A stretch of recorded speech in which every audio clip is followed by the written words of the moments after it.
মাটির নিচে লুকানো সোনার নৌকা আর জিয়নকূপ নিয়ে রহস্য ঘেরা সিরাজগঞ্জের তাড়াশ উপজেলায় বেহুলার বিনসাড়া গ্রাম। এই গ্রামটি বেহুলা লক্ষিন্দরের স্মৃতি বিজড়িত স্থান হিসেবেও পরিচিত।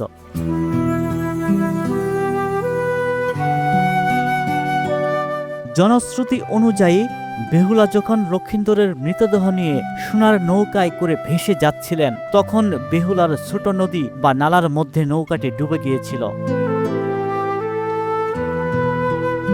আজও এই স্থানটিতে মাটির নৌকার মতো দেখতে একটি স্থান রয়েছে, যা স্থানীয়দের কাছে ডুবন্ত সোনার নৌকা নামে পরিচিত। এই নৌকার পাশেই একটি জিয়নকূপ রয়েছে, যেখানে বেহুলা তার স্বামীকে জিন্দা করার জন্য পানি সংগ্রহ করেছিলেন বলে বিশ্বাস করা হয়। 72 ঘন্টা ময়েশ্চার লক সমৃদ্ধ লিলি বডি ওয়াশ, শিয়া বাটারের গুডনেস স্কিন রিপেয়ার করে রাখে সফট ও গ্লোয়িং। অলৌকিক এই বিশ্বাস ঘিরে প্রতিদিন দূর দূরান্ত থেকে এখানে ঘুরতে আসেন দর্শনার্থীরা। ঐতিহাসিক সেই নিচেনীনগর, যা বিনসাড়া হিসেবে পরিচিত, পূর্ব নাম ছিল নিচেনীনগর। এখানে ঐতিহাসিক বেহুলা বসবাস করতেন, বেহুলার বাবার বাড়ি ছিলেন। তো এখানে বেহুলার কিছু নিদর্শন আছে, একটা কূপ আছে, নৌকা আছে। এই কূপটা আমরা ছোট থেকে দেখেছি, এখানে একটা পাথর ছিল। সেই পাথরটা যে এখানেই লিয়ে যায়, সেখান থেকে রাত্রে চলে আসে, এই জায়গাটা ছিল। পরবর্তী সময় আমরা দেখি যে পানির ভিতর যে আপনার কুয়ার ভিতর যে পানিও থাকে, সে পানি মানুষের অনেক বেদি টেদি হলে খায়, মানসা করে, এটা তাদের সেরে যায়।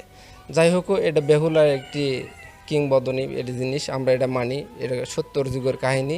আমরা পূর্বপুরুষ শুনছি এখানে নৌকা বাড়া ছিল, তো এই নৌকা তুলবার যা সে লোক ওখানে মারা গেছিল। এখন তো ওটা তো মাটির নিচে পড়ে গেছে, এখন তো আর ওটা তো দেখা যায় না। নৌকার মানে সাইডে হয়তো মাটি মুটি কাটার জন্যে আকৃতি ছিল, গেছে কাটার জন্যে, নাক মুখ দিয়ে রক্ত উঠছে, ওইটি অসুস্থ হয়ে গেছে। হ্যাঁ, অসুস্থ হয়ে গেছে, ওই জন্য আর ওখানে আর কেউ হয়তো কোদাল দিয়ে আর ওই মাটি কাটার জন্য কেউ যায় না। এটা তো সত্য, এটা তো মিথ্যা না। এই যে আমার এই হিন্দু সমাজ হবে পড়ে আছে এই জিনিসটা, যে সরকারের কাছে আমার অকুল আবেদন যে এই জিনিসটা যেন সুন্দরভাবে এই জিনিসটা যেন জাঁকজমক করে সরকার রাখে। বর্তমানে সংস্কারের অভাবে এই স্থানটি অবহেলিত। তাড়াশ উপজেলার নির্বাহী অফিসার জানিয়েছেন, নদী খনন প্রকল্পের আওতায় স্থানটি খননের উদ্যোগ নেওয়া হবে। আমাদের বিনসাড়া নামক স্থানে ওখানে একটা আমাদের ওখানে শিক্ষা প্রতিষ্ঠানও আছে। সেখানে বেহুলার যে পৈতৃক বাড়ি ছিল, সেটা এখন শিক্ষা প্রতিষ্ঠান হিসেবে ব্যবহৃত হচ্ছে, এবং সেখানে বেহুলার কূপটাও আছে। সে কূপগুলো ইতিপূর্বে ওখানে উপরে টিনের ওখানে হচ্ছে যে রড দেওয়া আছে, যাতে হচ্ছে যে কূপের মধ্যে পড়ে কেউ দুর্ঘটনা না ঘটায় বা ময়লা না ফেলতে পারে, সেভাবে দেওয়া আছে।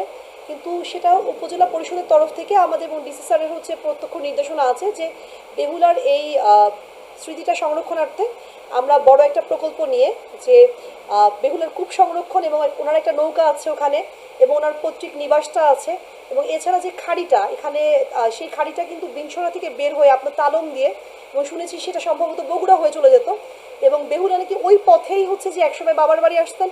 এবং এটা লোকমুখে কথিত আছে যে লক্ষিন্দরকে যখন উনি ভেলা করে নিয়ে যাচ্ছিলেন, তখন নাকি এই পথটা ব্যবহার করেছেন, লোকমুখে এটাই কথিত আছে। তো এই খাল খননটা হচ্ছে আমাদের বর্তমান সরকারের খাল খননের হচ্ছে বিভিন্ন প্রকল্প আছে, এটার মধ্যে যদি দেওয়া যায় তাহলে সেক্ষেত্রে খালটাও যেমন সংরক্ষিত হবে, তেমনি আমাদের যেহেতু ঐতিহ্যবাহী একটা বিষয় আছে, এটাও আমাদের সংরক্ষণ হবে।